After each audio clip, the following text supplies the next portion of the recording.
We minus D into V del B.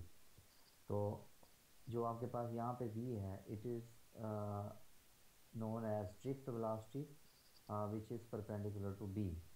तो यहाँ से वी ई के ये वी की वैल्यू बी डॉट बी आपके पास जो है वो बी स्क्वायर हो जाएगा।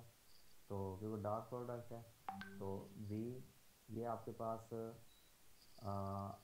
ये वी डॉट बी, ये वी डॉट बी जो होगा ये ज़ीरो हो जाएगा, क्योंकि दोनों आपके पास क्या है, परपेंडिकुलर है। एंगल इनमें क्या हुआ कि वेरी बार 90 है। जब एंगल 90 होगा तो dot product of the perpendicular vector is zero. तो वी ई जो आपके पास आएगा, यहाँ से आप देख सकते हैं this equal to E cross B over B square. यहाँ से ये दूसरी टर्म दूसरी साइड पे जाए आपके पास है। इसको आप कहते हैं इलेक्ट्रिक फील्ड ड्रिफ्ट।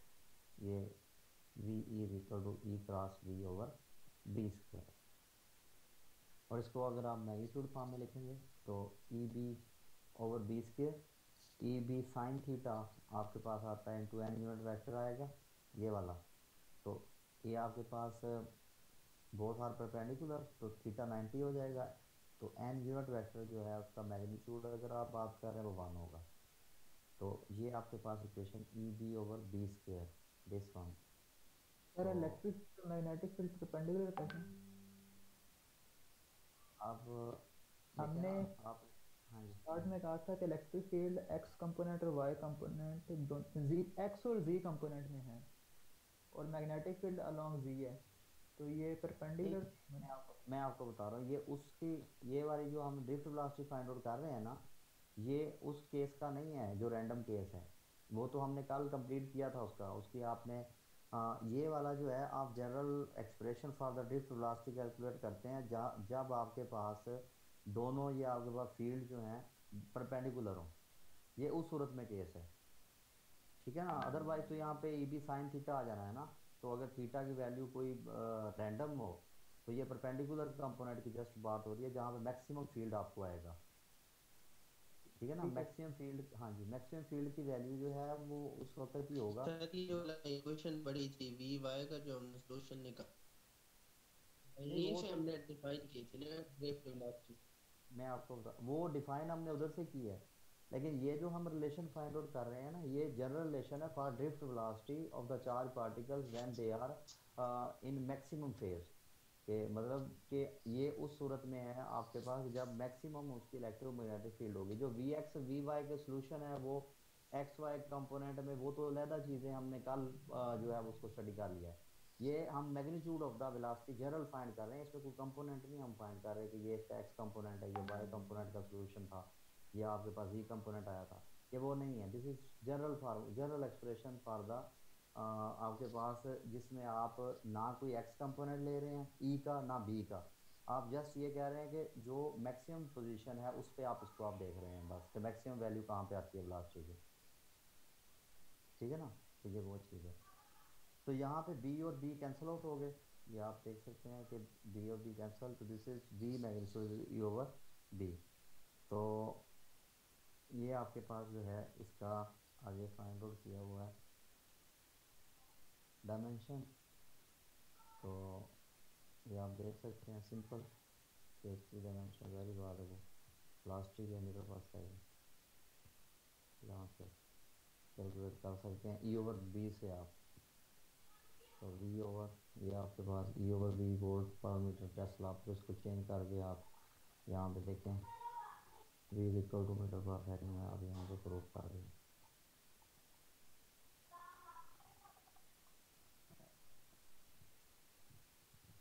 अच्छा, इसमें ये है कि अगर आपके पास ये जो इसका रिजल्ट है वो ये है कि if particle is moved in z direction parallel to b, it will move with constant acceleration.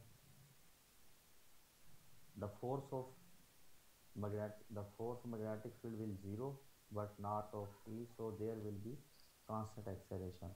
मतलब ये आप हम डिस्कस कर चुके हैं इसको कि जिसमें कि कोई ऑब्जेक्ट जो है वहाँ पे कांस्टेंट एक्सेलरेशन से मूव कर रहा है, फर्स्ट केस जो था। सेकंड केस के अंदर अगर पार्टिकल जो है एक्स डायरेक्शन में इंजेक्ट हो जाए, in X direction the motion is directed below. If the particle is in X direction just उसकी मूवमेंट अगर एक्स डायरेक्शन में है तो क्या होगा। उसके लिए ये ई जो है इन एक्स डायरेक्शन और लेट बी जो है इन जी डायरेक्शन। तो आपके पास जब पार्टिकल जो है मूव करता है, अगर when particle will be rest there will be no negative deflecting field, तो वहाँ पे v ज़ीरो लेते हैं आप, ये v is equal to zero. When particle move with velocity, तो आप उस वक्त जो फोर्स है कि अगर आप इलेक्ट्रिक फील्ड में हैं तो f is equal to Q E आप लेते हैं, ये f is equal to Q E. तो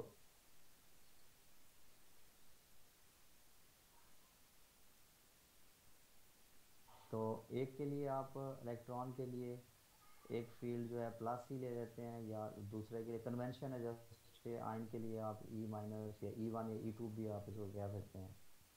सो v not equal to zero, the particle will deflect and gyrate about some guiding centre. कैसे, ये डायग्राम आप देखें,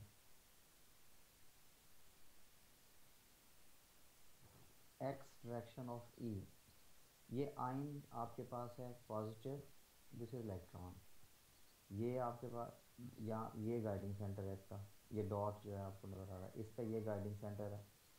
तो ये आपके पास क्या चीज़ है, ये जायरेशन इसका पाथ है। आयन का जो आपके पास है आयन दिस इज हैवी, मतलब कि एज कंपेयर टू इलेक्ट्रॉन, इस वजह से इसकी जो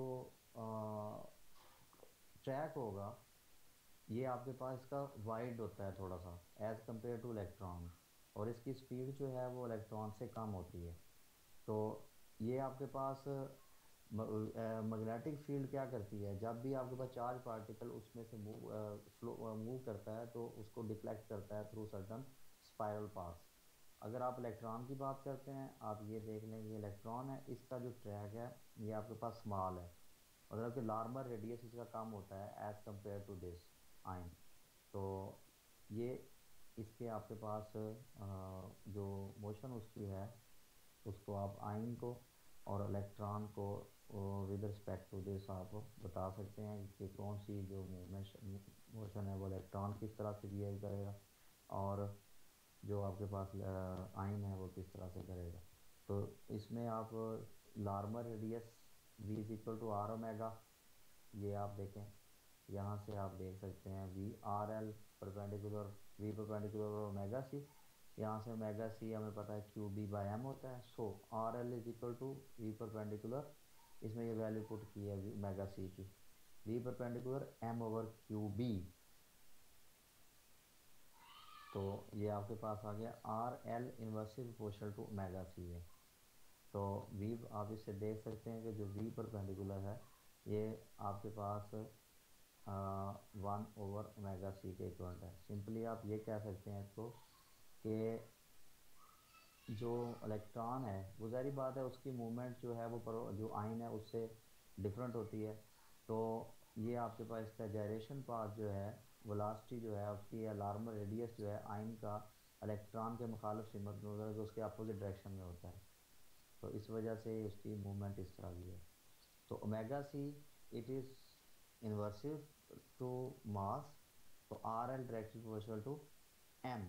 देखें आप ये हमने चीज़ देख ली है कि मास के directly proportional Larmor radius, basically वो लार्मर रेडियस है जो जायरेटिंग पाथ है जो स्पाइरल रिंग से बने हैं, मास आयन का ज़्यादा है एज कम्पेयर टू इलेक्ट्रॉन, इस वजह से उसका लार्मर रेडियस ज़्यादा होगा। अगर आपके पास इलेक्ट्रॉन है उसका लार्मर रेडियस कम है तो वो आपके पास जो है वो वेरी पास स्पाइरल उसका कम होगा। दोनों की मूवमेंट जो है वो यहाँ पे आप देखें इट इज़ अपोजिट। आयन की मूवमेंट जो है ये अगर आपके पास इस डायरेक्शन में तो इलेक्ट्रॉन जो है वो ऑब्वियसली इसके अपोजिट होगा, but it's Larmor radius is very small small as compare to it. तो इस वजह से इसकी मूवमेंट जो है वो डिफरेंट होगी दोनों की आपस।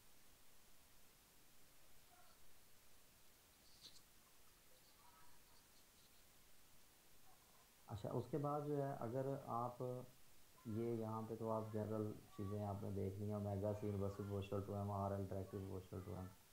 तो ये वही चीज़ें हैं सारी के लेंथ जो है वो लार्मर रेडियस ज़्यादा कब होगा कम कब होगा, मास पे डिपेंडेंस है इसका। ये आपके पास है energy different math same means के ये अगर आपके पास ये सिचुएशन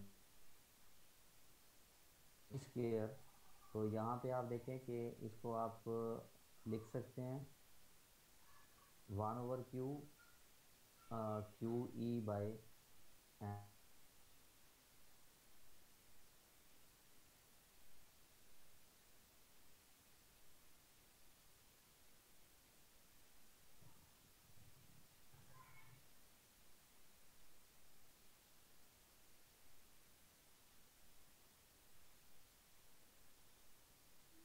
सर आपकी आवाज़ नहीं आ रही है।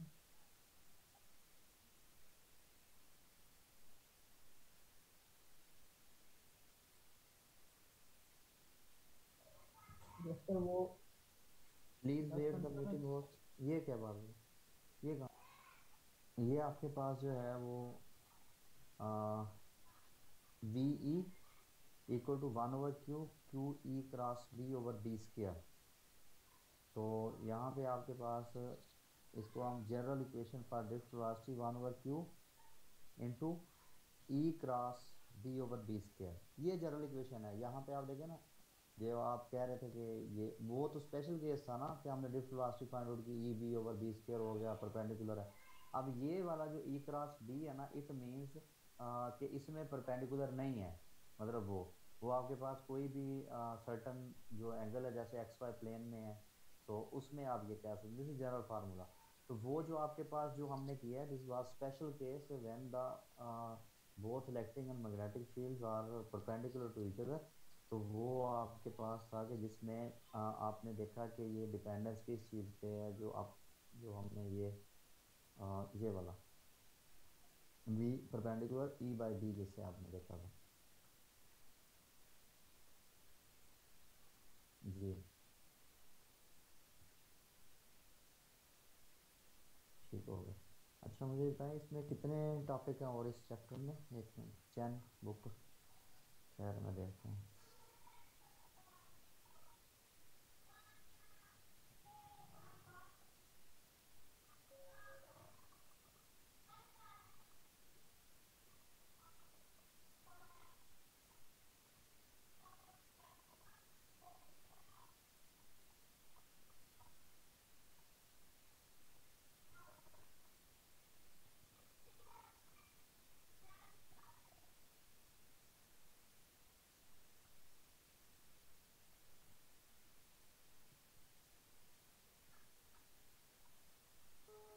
सर स्क्रीन ये शेयर हो रहा चैप्टर अच्छा है, नहीं सर। नहीं हो रहा, ठीक है नहीं। अच्छा ठीक हो गया। तो अच्छा मैं एक मिनट बता रहा था, आपको पूछ रहा था, आप ये देखें ज़रा, ऐसा चैन में कितने टॉपिक हो रहे हैं इस चैप्टर के, सेकंड चैप्टर के। सर मैंने देखा है वो तो माशाल्लाह बहुत बड़ा चैप्टर है। हम्म, ठीक हो गया आगे तो। तकरीबन बहुत टॉपिक हैं आगे उसके। हम्म, ठीक हो गया, एक मिनट वो मैग्नेटिक मिरर और इस तरह की चीज़ें होंगी, वो मैं देख लूँ कि हमने कवर कितने टॉपिक में करना है, कैसे करना है इसको। एक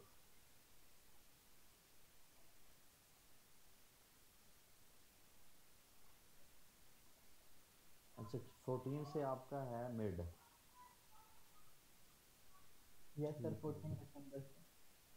नहीं मैंने सुना है वो सफदर साहब बता रहे थे कि एक हफ्ता पहले आपका होना है, ये ऐसे ही है या नहीं।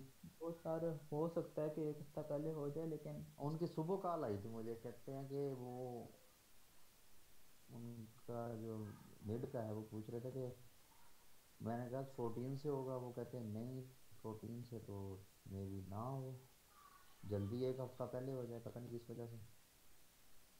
वो सर आप तो ये तो डिपार्टमेंट वाले की है ना मर्जी, हम्म, जब मर्जी सही कर। बात है। हाँ ये तो है।